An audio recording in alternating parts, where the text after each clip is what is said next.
Hi, I'm Jab, but you can call me Josh.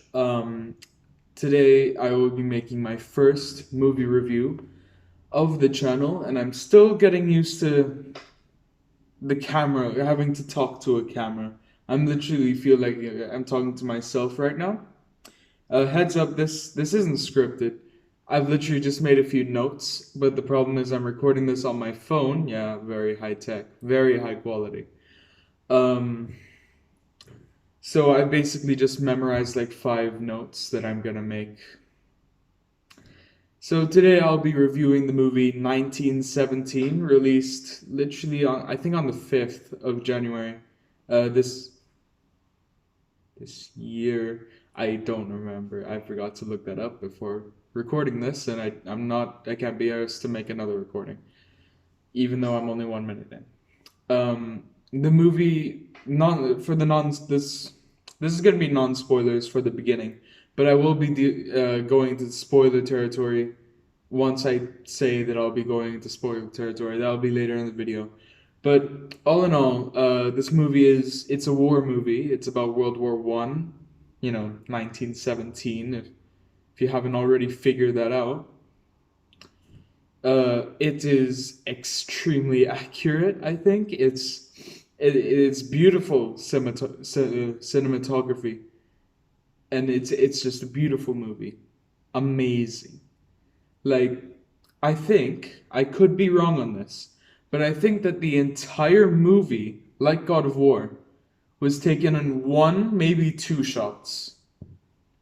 The entire thing is just one fluid piece of acting by the main character. It's so impressive. It's so amazing. I mean, because of that, it doesn't feel like it's all that long.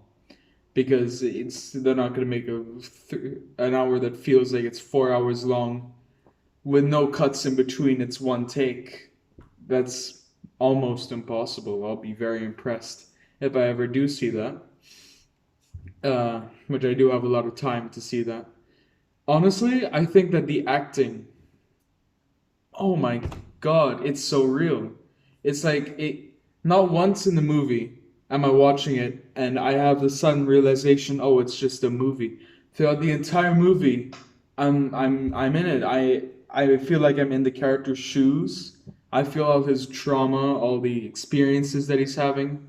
It's amazing, I think they should win an Oscar. That might be overrating it, but I think that they should win an Oscar, or at least the movie should. Uh, Honestly, I'm not sure what else to say that isn't in spoilers, but I'll say now, I'm giving this movie a straight up 10 out of 10. Amazing movie. It's one of the best movies I've ever goddamn seen. I mean, like, at the start of the day, I didn't think that there were any good movies on. I didn't think there was any point in going to watch a movie. Then my mum called me down and out of nowhere said, Josh, we're gonna go see a movie. Oh, what movie? 1917. Okay, what's it about? I don't know. She never watches the trailers. And I thought that this was just gonna be a normal war movie. I didn't think it would be anything special. Now it's probably on one of my favorite movies. It's one of my favorite movies, definitely. Um, so spoilers from here on out. The movie is about at the beginning these two characters, these two soldiers in World War One. Granted, I don't remember their names, but that's just because I'm really, really bad with names. And they're in the trenches, in the British trenches, and basically they have to deliver a message to a general, which I later found out is played by Benedict Cumberbatch, and he's only on screen for about 5 minutes, and he has a cool scar on his eye. It feels weird to see Benedict Cumberbatch with a scar because he looks so soft. Uh, yeah, and they have to deliver the message to General Cumberbatch, obviously not his real name in the movie, because they're about to go to war, have another battle somewhere, and the thing is, it's a trap by the Germans, so they have to go and stop them before they make the attack, and they all die, all 160,000 of them. So, or 360,000 of them. I don't know. And about a quarter of the way through the movie, one of the characters die, and it's really sad because he dies when they're in the middle of a field in a house, in a broken down house, and you see three planes above them, and they're having a dogfight. And they shoot down the German plane, the one German plane against the two British planes. They shot down the German one, and it comes crashing down almost right on top of the two characters.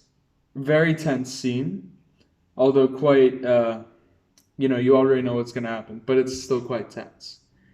And they pull out the German soldier, and he's on fire, he's screaming, he's injured, he just crashed his plane.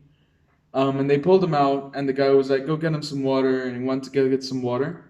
And in the background, ah, ah, he stabbed him, and it was like, oh shit. And it goes on to this really just heartbreaking scene. Okay, it's not quite heartbreaking, but I don't know what other word to use for it. Where his friend is like trying to get him to stand up because it's a really urgent message that they have to get to, not just saving 360,000 people, but also his brother, the one that just got stabbed, his brother. He died from the stab, and it was really sad. But he finds a huge like battalion, I think, of soldiers that they just kind of arrive there, and they're like, "Oh, you can hop on with us. We'll take you a part of the way there." So he goes there, and it's just really traumatizing for him. I mean, first of all, his friend's dead. And second of all, if he doesn't get there in time, 360,000 people are going to die. Uh, so he goes through all these things. He gets into like this town, and it's full of Germans shooting at him. He gives all his food to like a lost woman and her baby, which is really sad. And this French woman, and she's like, "Oh no, please stay."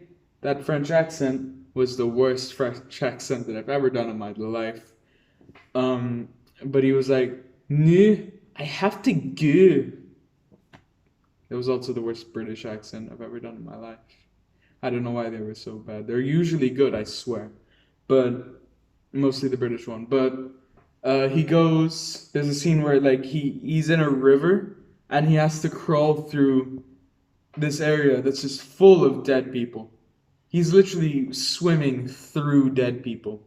And then he gets up and he's like close to vomiting. It's so sad. But eventually he gets to the place that he needs to get to.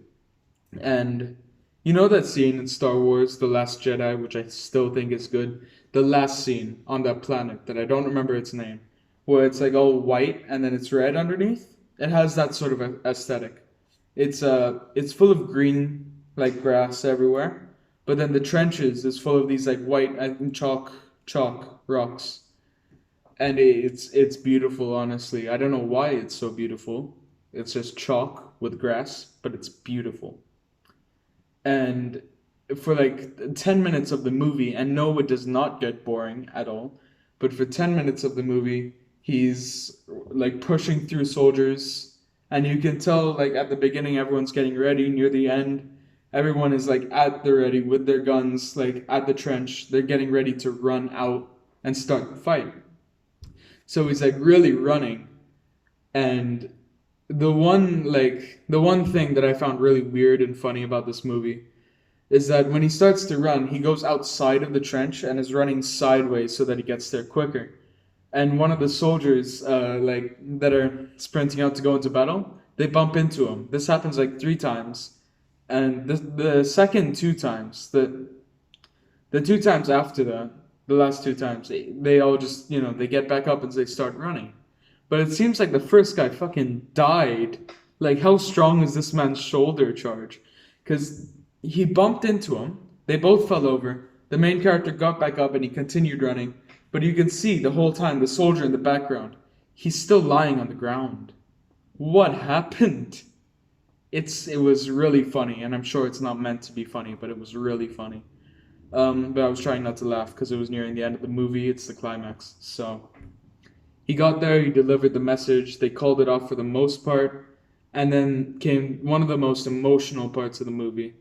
where he found his dead friend's brother, and he had to tell him that that his brother died, and the amount of strong acting that the character's brother had, it was amazing. It was so incredibly emotional.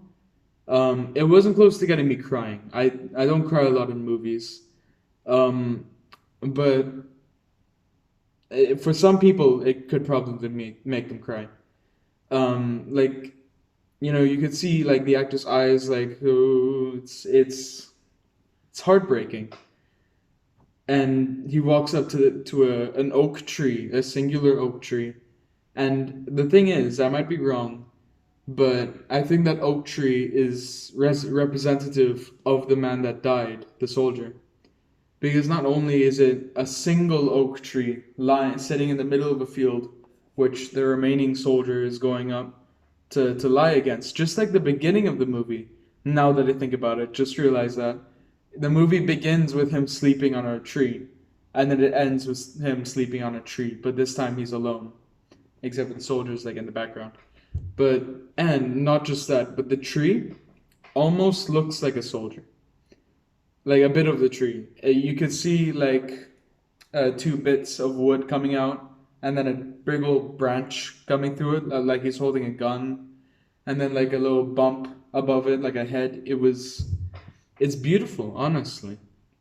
And he falls asleep under that tree, and then the movie ends. Now, I cannot tell you enough to go and watch this movie because it's nothing that I haven't said already in this video.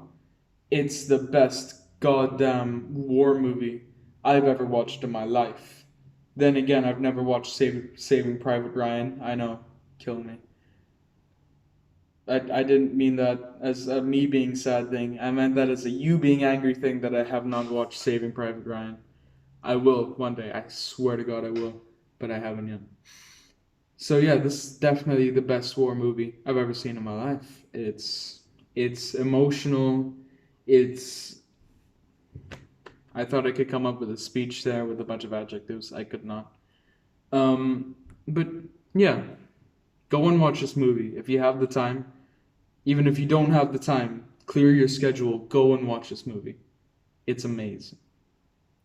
So, yeah, that's it.